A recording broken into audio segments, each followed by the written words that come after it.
What's cracking with you people? Anansi here, and welcome back to Ninja Gaiden Sigma. In the last one, we made our way down into the aqueducts, upgraded a couple of weapons, and pretty much not much else. Well, I got a lot of bugs, if that counts for anything. In this one, we're going to continue our way through. Let's see, on the pistol sits a statue of the Earth Spirit. On this one, we're gonna keep going through and hopefully try to get through this sewer level in a timely fashion. Now, I'm not gonna lie, due to this being pretty much my second playthrough, my memory's still kind of foggy on where to go, but I'm fairly certain that we're gonna keep it going up here. Wow, the blood splatter is still on this wall.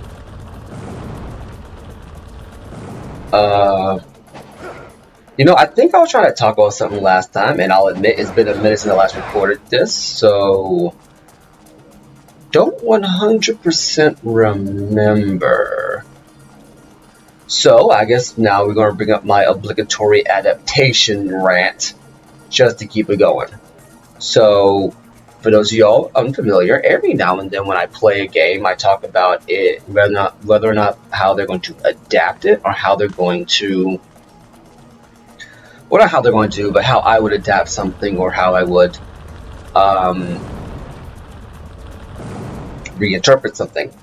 So I'm not sure if I brought it up at the beginning of this playthrough. I am one of those people who actually has been calling for a Ninja Gaiden kind of trilogy-esque remaster for a couple of years now. Actually, ever since I want to say Ninja Gaiden 3 came out, because at the time I was getting back into video games, and I was getting back, and as a result of this, I guess, renewed interest in games, I was really discovering like what games I liked, what I found interesting in the game, what keeps me invested. And I learned that I enjoyed a solid story with decent paced action, and I won't say like well developed characters, but there are these characters with clear and defined goals. And as a result, I came to define a couple of my top favorite games at the time. And due to my fondness, can they go up there? I can go up here, so let's go ahead and head up here, see what's going on. And due to my fondness of the Dead or Alive franchise, it kind of bled over into Ninja Gaiden, because at the time I found out that one of the characters in Dead or Alive, Ayane, as you have seen throughout this playthrough, had a cameo appearance, or at the very least was playable in a couple of Ninja Gaiden games. I was actually looking forward to picking one up. I was actually going to pick up Ninja Gaiden 2 because 3 wasn't out at the time this was going on.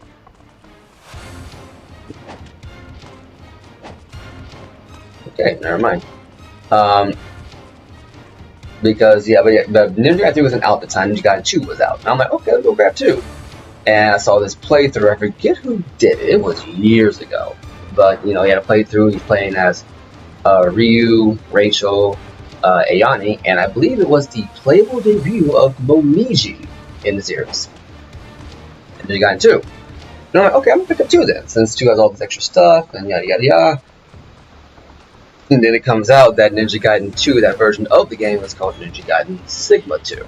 Ninja Gaiden 2 Sigma, and it wasn't available on the Xbox 360. At the time, I had a 360. Didn't have a PS3. Wasn't really interested in a PS3. Because at the time, in my opinion, I thought the PS2 was the better console between PS2 and PS3.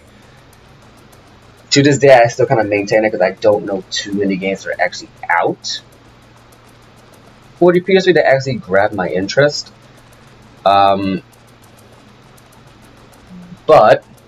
I guarantee everybody watching this video means like, dude, what are you doing? Is all the over this direction? I'm sorry, I don't remember too much. Let's go down here one more time. When in doubt, down into the bug cave.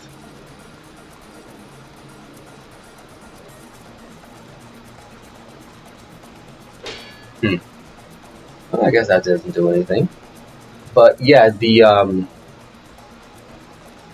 yeah, it was yeah. So I saw 2 come out. I'm like, okay, well, I guess I'll eventually do a re-release of this for 360. No, they didn't. They just moved on to 3. And as a result, I'm like, well, I guess I'll just have to get a PS3 at some point. But then Ninja Gaiden 3 is, and I was like, okay, I'll get Ninja Gaiden 3. And then Ninja Gaiden 3 comes out, and it turns out it's like this entire thing where it's like, it's not even the best version. And it's like, okay, and now we're going to release Razor's Edge for the Wii U, a dying console. And everybody's like, where it wasn't, I don't think everybody, but I was like, dude, what? You're releasing this game for a console that, for all intents and purposes, has completely failed. Here we go. Right, they did show us to get up on the railing at some point, so let's go ahead and grab the line here. Okay, so then yes, I have gotten up here. I think in the last part I actually said I haven't gotten up here, but no, I have gotten up here. But they re-released it, and I'm like, okay, dude, what the heck?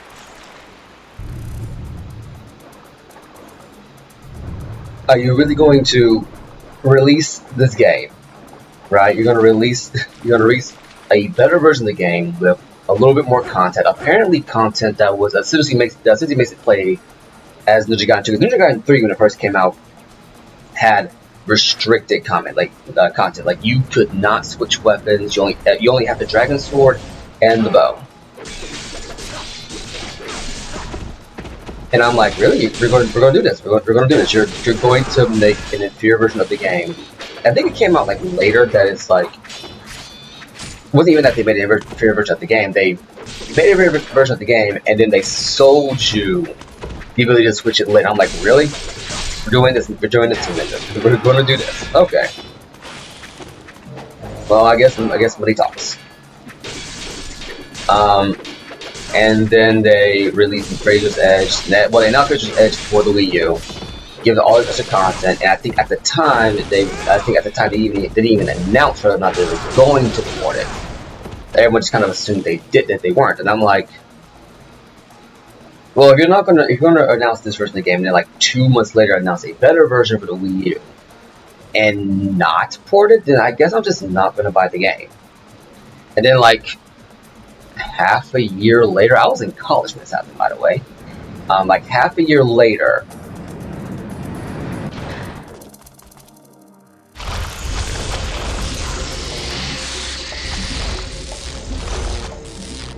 yes, this monster. So this monster is releasing too hard. This monster isn't too hard, but you do have to watch out for a couple of things. You gotta watch a couple of things. Namely that move right there where he goes out and grabs you, because he does a lot of damage.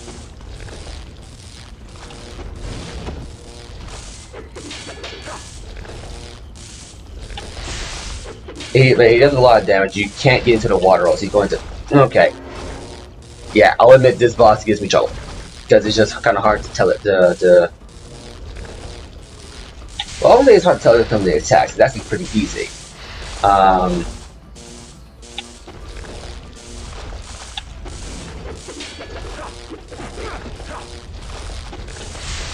That's pretty easy, but it's the grapple move that gives me trouble the entire time. See, right there. I always have a hard time getting it. I think he does it every single time you do enough damage to stun him.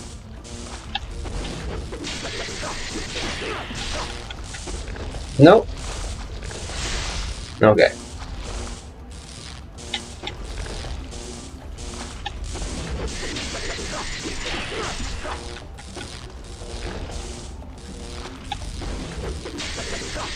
Okay, come on.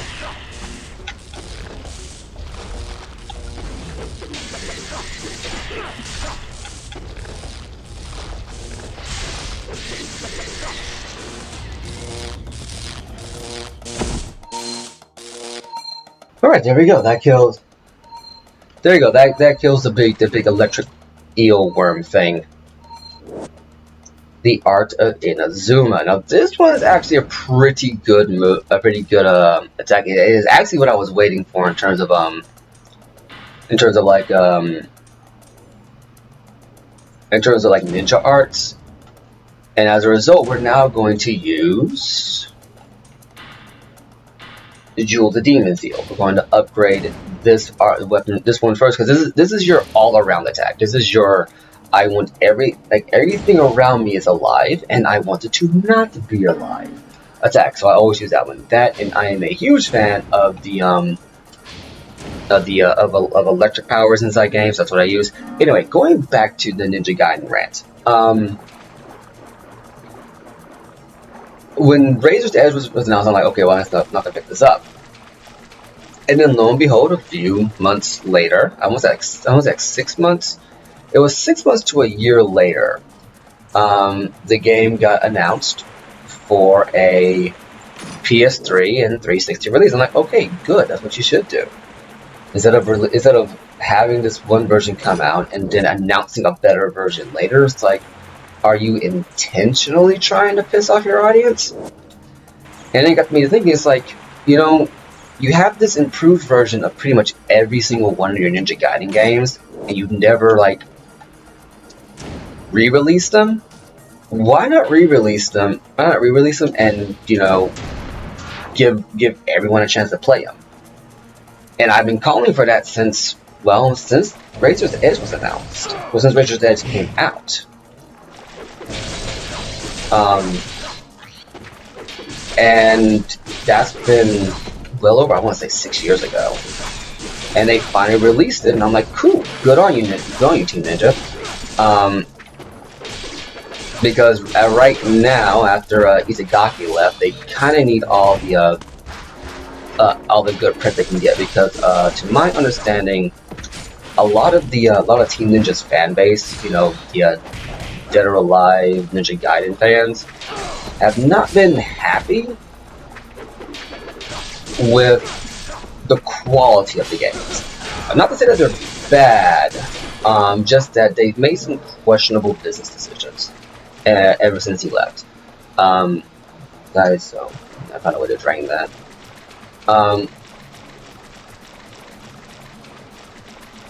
Yeah, but I'd say that they're bad, just that people have been less than thrilled about the ideas they put forward. Like, after Itagaki left, the guy who essentially revamped Ninja Gaiden and created Dead or Alive, the storytelling of both game franchises got, well, serious. They actually want to tell a legit story. For instance, Ninja Gaiden 3 decided that its story was going to focus on the supposed inhumanity of Ryu, as he essentially he's just a mass murderer. But here's the problem with that: it kind of falls flat, because, with the exception of maybe, well, actually not even that, but with the exception of actually, not even with any exceptions, he really isn't a mass murderer, Like, every single game has pretty much made it clear that Ryu kind of gets dragged into this mess. He really isn't trying to, murder anybody out of malicious might. He just kind of has to deal with it.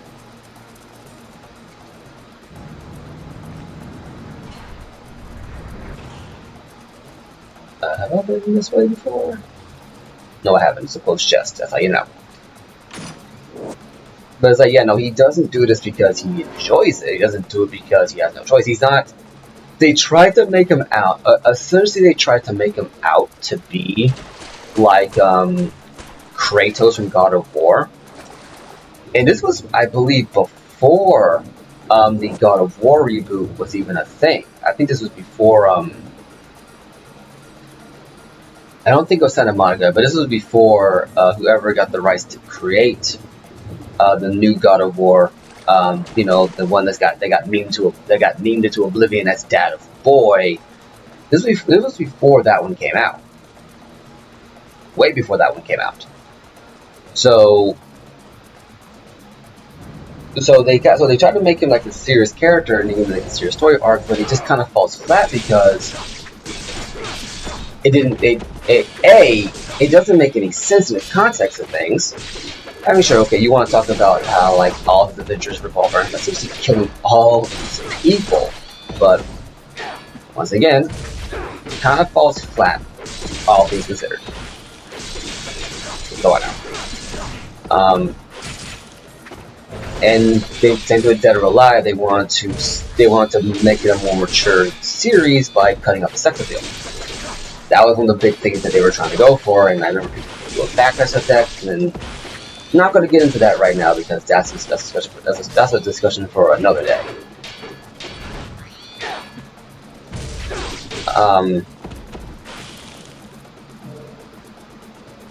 And you know that led into what will become their like 5 and 6's story. And I think everyone's pretty much in agreement, from my understanding, after 6. I have not played 6 yet, but my understanding, everyone's pretty much in agreement that 6 has all but put the Dead or Alive franchise on ice because of the way its story ended. And with Ninja Gaiden, it actually wasn't Ninja Gaiden 3 that put the series on ice, believe it or not. It was actually, to my understanding, Gaiden Ninja Gaiden, which is a game that I do have and have not beaten. It's essentially a meta parody of Ninja Gaiden. Like it is. Oh, I got another one. The Armlet of Celerity. Now, can I upgrade anything else? I can upgrade my wooden sword. That's about it. So we're going to go ahead and get some health potions because oh boy do I need some. But yeah, no, I mean, getting back to that, getting back to that, is Yaiba pretty much, to my understanding, people did not like Yaiba. I remember finding some of the humor pretty funny, but I never beat it. When I might actually end up beating it before I do it for the channel, or I might beat it while I do it for the channel because might as well just see what's what, you know. And it was co-produced by Inafune, the same creator of Mega Man, and at the time, Mighty Number 9, if my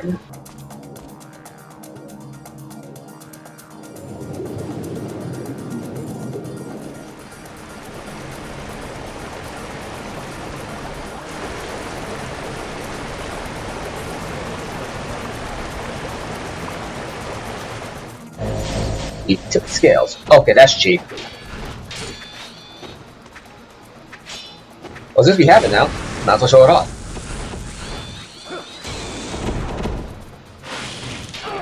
Oh yes, he did kill them all.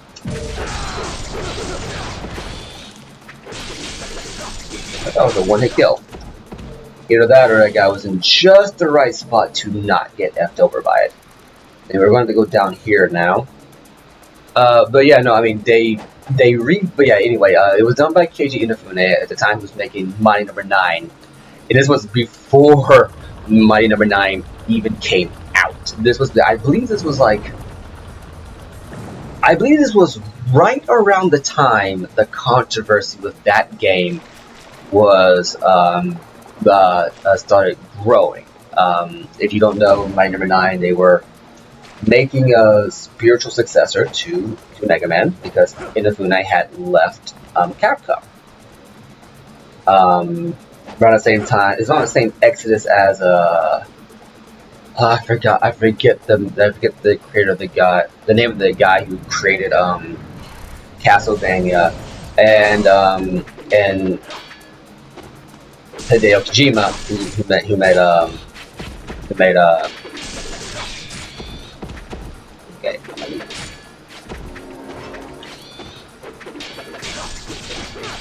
This is why I much prefer Ninja Gaiden 2's combat, because at the very least these guys are not dodge happy.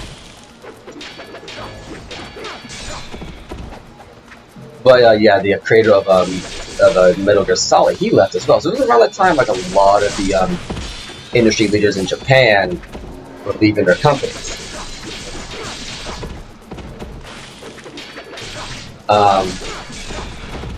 So yeah, there was that controversy, and he had crowdfunded everything he needed for Mine Number 9, and then he announced a cartoon for it, and then it came out there was a second project they were doing for it, and all this stuff came out. It's like, dude, how about you finish the first one, the first project we gave you money for, before you start a new one?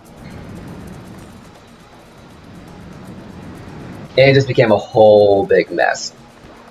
But anyway, at the time he was working on Yaiba, Yaiba came out. It was pretty much a parody of Ninja Gaiden's. A lot of extra cut. It was like this edgy meta reboot thing that an argument can be made didn't make a whole lot of sense. Wait a minute, what am I doing? Right, I'm doing the wrong thing right now. This is not what I meant to do. What I meant to do was, it's really easy to turn around here, especially when you're rambling like crazy. Was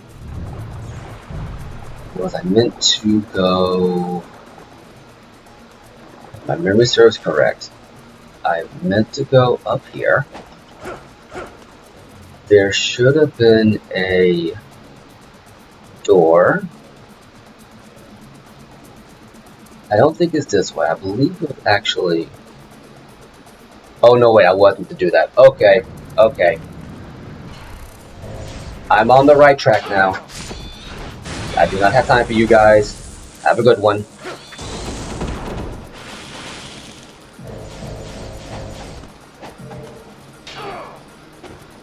Leave me alone. It starts for some reason. But yeah, no, what was it again? Yeah, anyway, Ninja Gaiden and Dead or Alive was kind of going through this crisis of consciousness, you know, like they want to tell serious stories, they wanted to get away from the sex appeal and from the basic storytelling that has pretty much defined the series up to that point, to the point of Itagaki's departure. And if my memory serves correct, and it should, around the time Ninja Gaiden 3 was being announced, was getting some press, Itagaki announced Devil's Third, which that game has ended up not doing well at all. No disrespect, but we all know it's true. We all know it's true. It didn't end up doing well. And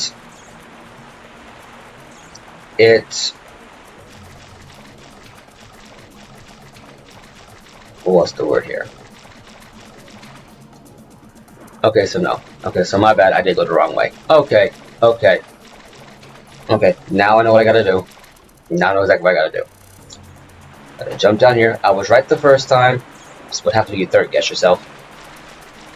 But yeah, so as the Devil Doors come out, it doesn't end up doing well at all. It turns out to be a buggy, glitchy mess, or like along the lines of, if not worse than Sonic 06 when that game came out. But because it was done by Itagaki, it didn't get a lot of press, and I don't think it ended up overshadowing Sonic the Hedgehog, because Sonic is still one of the big icons in the industry. But still, it comes out, and then they make Ninja Gaiden 3, and all this stuff happens. Statue of the Water Spirit. Let's go ahead and read this first before I continue on.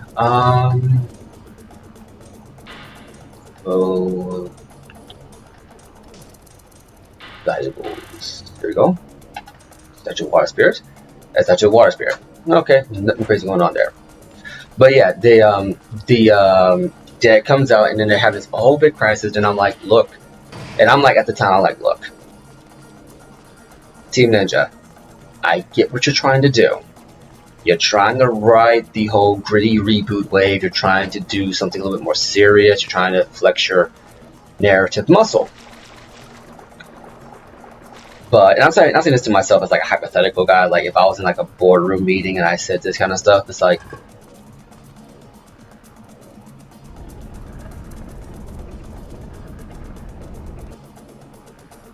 I'm like, how about you make a separate game where you can flex your narrative muscle, re-release the previous 3 Ninja Gaiden games,